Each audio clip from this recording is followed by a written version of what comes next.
jurnalis Merdeka Indonesia, News Live, News Update terpercaya. Klik subscribe. Assalamualaikum warahmatullahi wabarakatuh. Alhamdulillahirabbil alamin wa bihi nasta'inu ala umuri dunya waddin, wassalatu wassalamu ala israfil anbiya'i wal mursalin wa ala alihi washabihi ajmain, amma ba'du.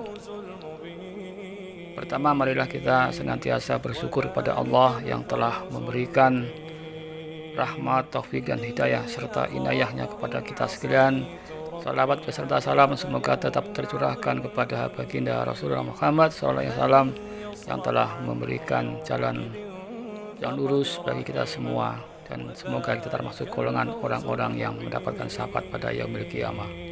Kaum muslimin yang dirahmati Allah, sebagaimana yang kita tahu, saat ini bangsa Indonesia mengalami hal paling buruk dalam kehidupan berbangsa dan bernegara, di mana kemaksiatan, kezaliman, korupsi, pengkhianatan terjadi dalam satu waktu dan dibiarkan tanpa ada penanganan yang serius. Negeri ini sudah dirusak dan akan ditenggelamkan.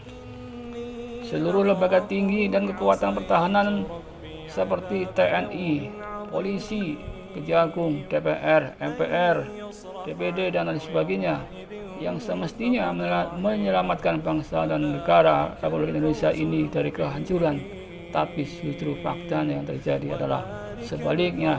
Mereka mengabdi kepada orang-orang yang berduit, mereka mengabdi kepada oligarki, mereka berkhianat kepada negara dan bangsa agar mereka aman, tidak ada yang mengganggu. Sementara para tokoh, aktivis, mahasiswa dan rakyat jelata bahu-membahu menyelamatkan negara dan bangsa ini sesuai dengan kemampuan yang ada pada diri mereka masing-masing. Para tokoh bangsa mencoba bangkit melawan mereka, tetapi belum mendapatkan hasil yang diharapkan, karena semua lembaga negara sepertinya sudah dibeli oleh oligarki, sehingga mati suri, tak berkutik sama sekali. Dan ketika Jokowi diganti oleh Prabowo, rakyat berharap pada presiden baru mau memperbaiki negeri yang porak-poranda ini.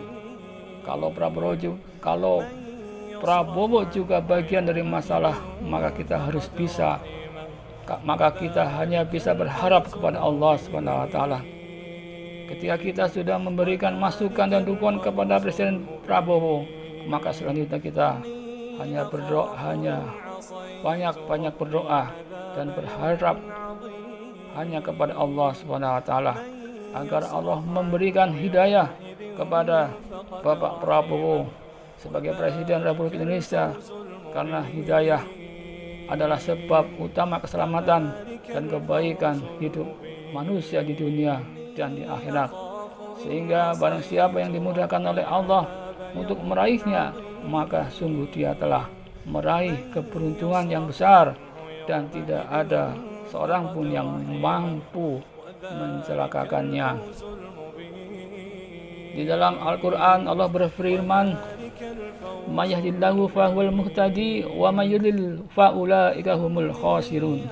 Barang siapa yang diberi petunjuk oleh Allah, maka dialah yang mendapat petunjuk dalam semua kebaikan di dunia dan akhirat. Barang siapa yang disesatkan, maka merekalah yang merugi di dunia dan di akhirat. Al-Quran Surat Al-A'raf ayat 178. Ustadz Dr. Rainul Bahren dalam sebuah tulisannya menyampaikan, berharaplah hanya kepada Allah, sebab tidak semua kebaikanmu akan dibalas dan diapresiasi oleh manusia. Manusia cepat lupa dan melupakannya, akan tetapi berharaplah hanya kepada Allah. Allah pasti akan membalasnya. Allah tidak akan menyia-nyiakan kebaikan seorang mukmin.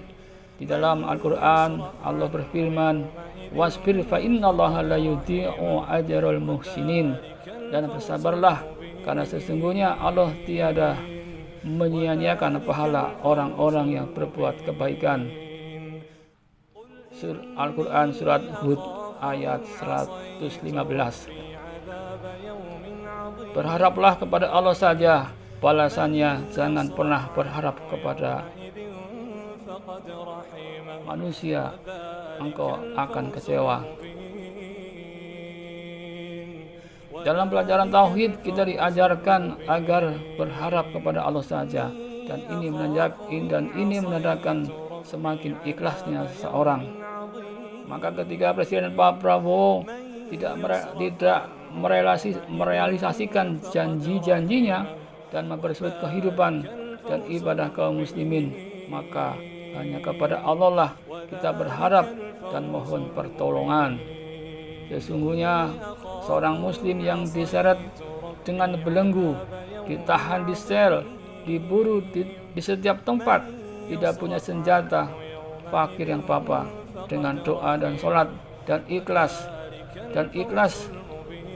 Allah Subhanahu wa taala akan menolong umat ini sekalipun dengan segala kelemahan dan tergambar padanya. Di dalam hadis Rasulullah mengisyaratkan Rabu Ash'asa madfu'a bil aqwabi la aqsama 'ala Allahi la abrahu. Berapa banyak orang yang berambut kusut ditolak di depan pintu kalau ia meminta atau melamar. Jika ia bersumpah kepada Allah Subhanahu wa taala, niscaya dia akan mengabulkannya. Hadis riwayat Muslim. Sungguh kita melihat pada hari ini kekuatan berada di tangan-tangan musuh kita dan kemenangan untuk mereka terhadap kita. Akan tetapi kita jangan lupa bahwasanya Allah Subhanahu wa taala mengatur alam ini. Matanya tidak lalai dari hamba-hambanya yang beriman. Dan dia Allah Subhanahu wa taala tidak akan ridho kepada mereka yang selalu menghina dan terus-menerus dikuasai. Sebagaimana sabda Rasulullah SAW, al-mizanu biyadir rahmani yarfa'u aqwama wa yad'u akharin. Timbangan atau neraca berada di tangan Ar-Rahman. Dia mengangkat suatu kaum dan merendahkan yang lain.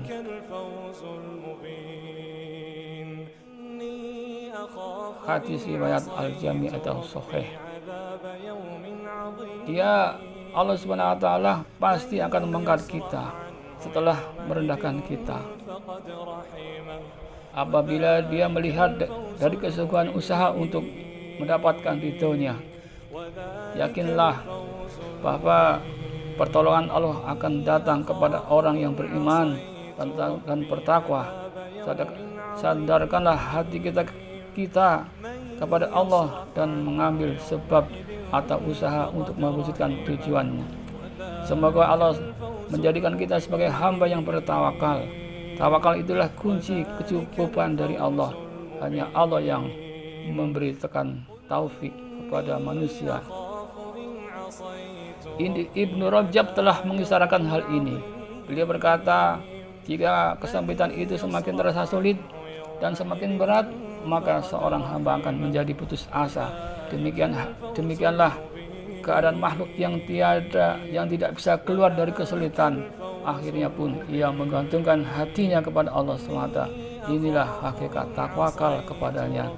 Tawakal inilah yang menjadi sebab terbesar keluar dari kesulitan yang ada, karena Allah sendiri telah berjanji akan mencukupi orang yang bertawakal kepadanya, sebagaimana Allah berfirman di dalam Al-Quran, wa may yatawakkal 'ala Allah fa huwa hasbuh, dan barang siapa yang bertawakal kepada Allah, niscaya akan mencukupkannya. Surat At-Tolak ayat 3. Inilah rahasia yang sebagian kita mungkin belum mengetahuinya. Jadi intinya, tawakal yang menjadi sebab terbesar seseorang keluar dari kesulitan dan kesempitan. Ya Allah, jadikanlah termasuk orang yang sabar dalam menghadapi setiap ketentuan-Mu. Jadikanlah kami sebagai hamba-Mu yang selalu bertawakal dan bergantung kepadamu, ya mujibas salihin. Demikianlah apa yang saya sampaikan, mudah-mudahan memberikan motivasi kepada kita untuk di dalam menghadapi kesulitan di dalam kehidupan ini, terutama di dalam berbangsa dan negara. Demikianlah apa yang saya dapat sampaikan, kurang lebihnya mohon maaf. Bila taufik wal hidayah. Wassalamualaikum warahmatullahi wabarakatuh. Klik subscribe, like, and share.